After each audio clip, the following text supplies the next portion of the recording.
Neste vídeo, vou te mostrar como alternar entre a câmera frontal e traseira do celular, no Omegle. Para começar, precisamos instalar o navegador Opera no celular.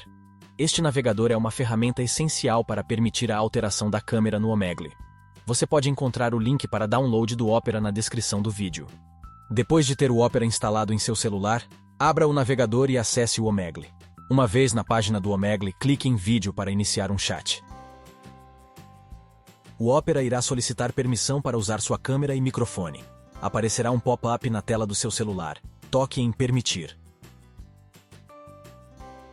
Agora vem a parte onde você escolhe entre a câmera frontal e a câmera traseira. Você verá um menu com a opção Automático selecionada. Toque nesta opção e você verá uma lista das câmeras disponíveis em seu celular. Selecione a câmera que deseja usar e, em seguida, toque em Concluído. Agora você já pode usar a câmera que escolheu para iniciar a conversa no Omegle. Vale lembrar que não é possível alternar entre as câmeras durante um chat. Se você quiser mudar de câmera, terá que recarregar a página. Para fazer isso, clique nos 3 pontos no canto superior direito do navegador. Em seguida, selecione a opção Recarregar.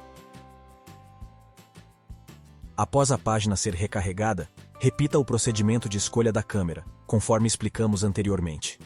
Com isso, você pode ajustar e alternar a câmera conforme sua preferência sempre que necessário.